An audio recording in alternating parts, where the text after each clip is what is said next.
नमस्कार, आप देख रहे हैं टीवी 100। मैं हूं आपके साथ रिया डंगवाल। हमारा देश बुलेटिन में आपका बहुत बहुत स्वागत है। उत्तराखंड में चारधाम और हेमकुंड साहिब यात्रा जोरों शोरों पर चल रही है, तो वहीं दूसरी ओर खराब मौसम होने के कारण यात्रियों के लिए परेशानियां बढ़ती जा रही हैं। आपको बता दें कि मौसम विभाग ने 2 जून तक भारी बारिश का ऑरेंज अलर्ट जारी किया है। इसी दौरान उत्तराखंड के मुख्यमंत्री पुष्कर सिंह धामी ने सभी यात्रियों से अपील की है कि मौसम की जानकारी लेकर ही अपनी यात्रा शुरू करें। वहीं सीएम ने कहा कि खराब मौसम के चलते यात्रा को सुचारू रूप से चलाने के लिए प्रशासन के लिए भी अपने आप में एक बहुत बड़ी चुनौती होती है। इसलिए सभी यात्री मौसम की सही जानकारी लेकर ही अपनी यात्रा को शुरू करें। वहीं मेडल गंगा में विसर्जित करने के लिए हरिद्वार पहुंचे ओलंपिक खिलाड़ियों को भारतीय किसान यूनियन के नेता नरेश टिकैत ने समझा बुझाकर वापस लौटा दिया। काफी देर के मनमुटाव के बाद खिलाड़ियों ने सभी मेडल नरेश टिकैत को सौंप दिए।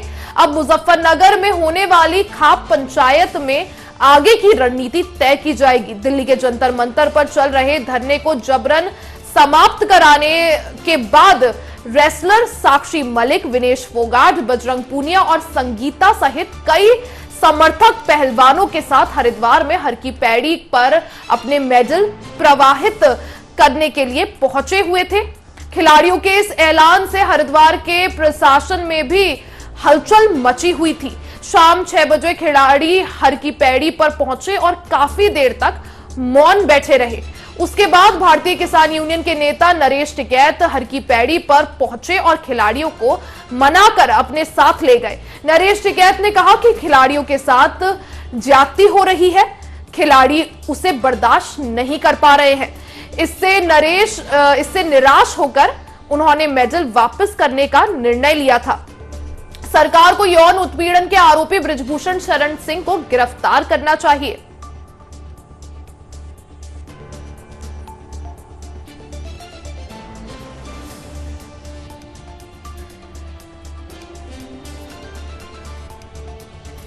राष्ट्रीय राजधानी दिल्ली में 19 मई से लागू केंद्र के अध्यादेश के खिलाफ दिल्ली के मुख्यमंत्री अरविंद केजरीवाल विपक्षी दलों का समर्थन हासिल करने की मुहिम में जुटे हैं। इस अभियान के तहत अब आम आदमी पार्टी के राष्ट्रीय संयोजक अरविंद केजरीवाल 2 जून को झारखंड के मुख्यमंत्री हेमंत बिस्वा सोरेन से मिलेंगे। इसकी जानकारी बुधवार को खुद दिल्ली के सीएम ने दी है। उन्होंने अपने ट्वीट में लिखा है कि मैं झारखंड के सीएम से रांची में मिलूंगा। मुलाकात के दौरान दिल्ली की जनता के खिलाफ प्रधानमंत्री नरेंद्र मोदी सरकार द्वारा पारित अध्यादेश के विरोध में उनका समर्थन मांगूंगा। केंद्र के अध्यादेश पर विपक्षी नेताओं का समर्थन जुटाने की मुहिम में अभी तक सीएम अरविंद केजरीवाल को काफी सफलता मिली है।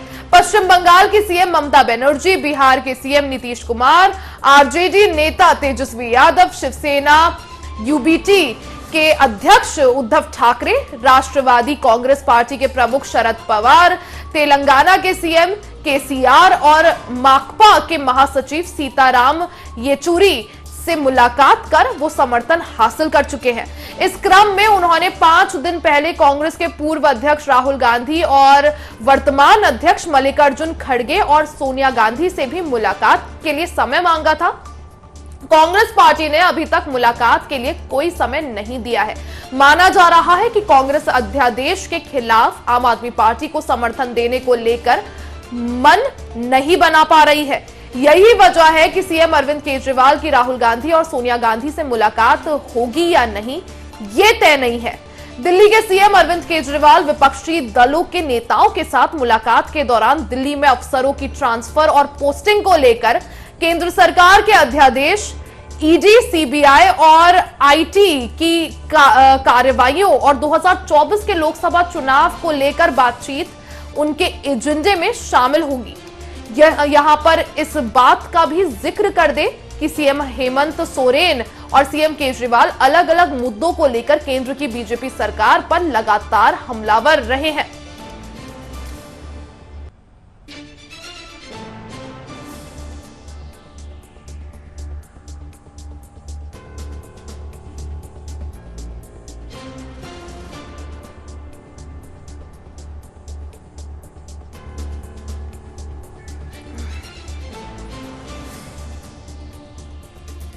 वहीं कर्नाटक, केरल और बिहार में 25 जगहों पर एनआईए की रेड, पीएफआई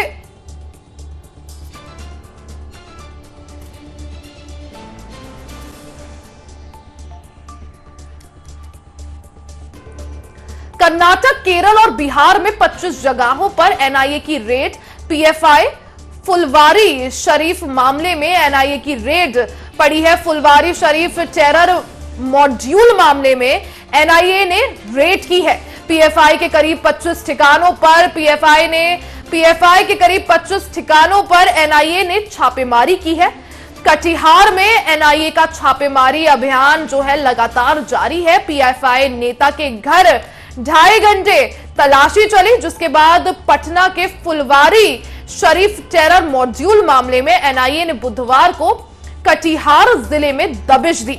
मिली जानकारी के अनुसार एनआईए की टीम ने कर्नाटक, केरल और बिहार में प्रतिबंधित संगठन popular front of India PFI के करीब 25 ठिकानों पर छापेमारी की है। कटिहार के हसनगंज प्रखंड के मुजफ्फर टोला में प्रतिबंधित संगठन पीएफआई के प्रदेश अध्यक्ष महबूब नदवी के घर पर जांच एजेंसी ने स्थानीय थाना के साथ छापेमारी की। बुधवार सुबह करीब 6 बजे एनआईए की टीम हसनगंज पहुंची। करीब 2.5 घंटे तक महबूब नदवी के घर की तलाशी ली गई। तलाशी में किसी तरह के आपत्तिजनक सामान या कागजात बरामद होने की सूचना नहीं मिली है। पूछताछ के दौरान महबूब के भाई जाबिर को हसनगंज थाना लाया गया। पूछताछ के बाद उसे छोड़ दिया गया। बताया जा रहा है कि एनआईए को महबूब के घर पर छिपे होने की सूचना मिली थी। फुलवारी शरीफ में पीएफआई ऑफिस पर छापेमारी के बाद एनआईए की टीम 4 बार हसनगंज स्थित नदवी के घर छापेमारी की और कार्रवाई कर चुकी है। 1 महीने में दूसरी बार एनआईए की टीम मुजफ्फर टोला पहुंची है और बड़ी कार्रवाई को अंजाम दिया है।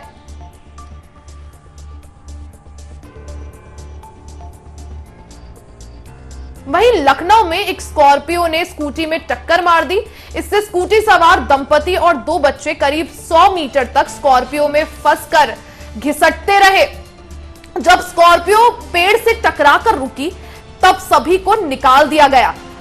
इसके बाद दंपति और दोनों बच्चों को अस्पताल ले जाया गया, जहां डॉक्टरों ने चारों को मृत घोषित कर दिया। वहीं सूचना के बाद मौके पर पहुंची पुलिस ने जायजा लिया। फिलहाल पुलिस मामले की जांच कर रही है। वहीं सूचना मिलने के बाद पुलिस टीम मौके पर पहुंची और जायजा लिया। साथ ही पुलिस ने चारों के शव कब्जे में लेकर पोस्टमार्टम के लिए भेज दिए हैं।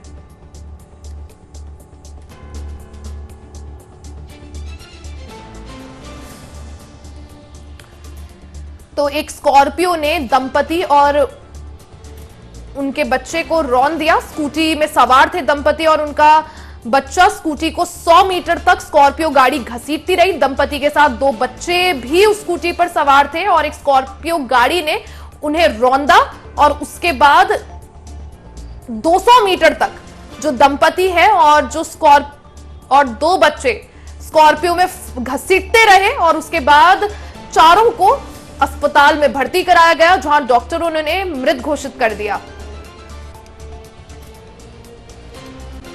स्कॉर्पियो गाड़ी ने स्कूटी को टक्कर मारी। स्कूटी में पति पत्नी और उनके 2 बच्चे सवार थे और टक्कर मारने के बाद चारों को स्कॉर्पियो गाड़ी 200 मीटर तक घसीटती रही।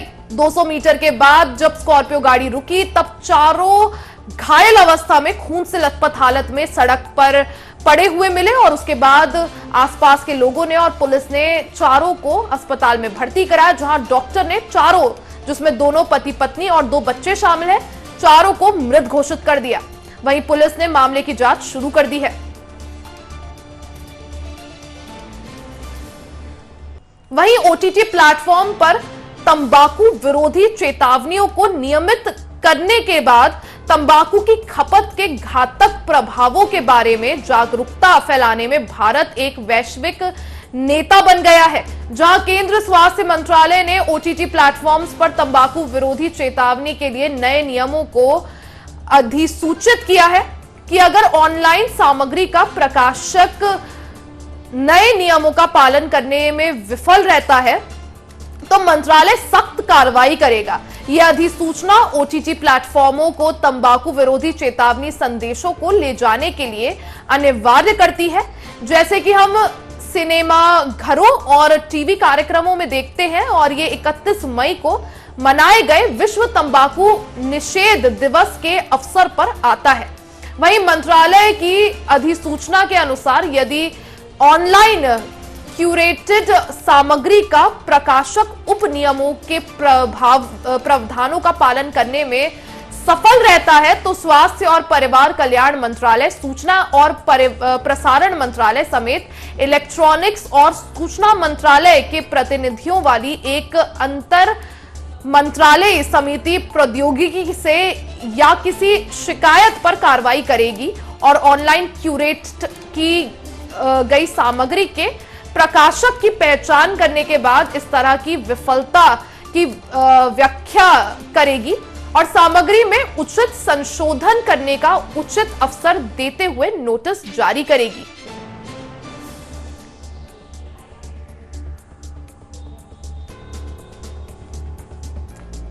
दिशा निर्देशों का पालन नहीं करने पर सख्त कार्रवाई होगी। बीते दिनों जो विश्व तंबाकू दिवस मनाया गया उसमें काफी अहम निर्णय लिए गए, जिसमें से ओटीटी प्लेटफॉर्म पर दिखाए जाएंगे तंबाकू विरोधी संदेश।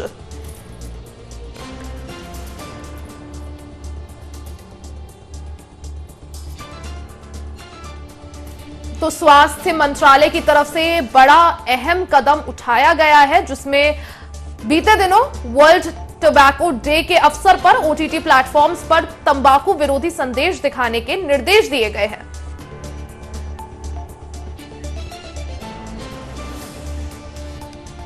और इसके साथ इस बुलेटिन में फिलहाल के लिए सिर्फ इतना ही। देश और दुनिया की तमाम खबरों के लिए बने रहे हमारे साथ, देखते रहें टीवी 100।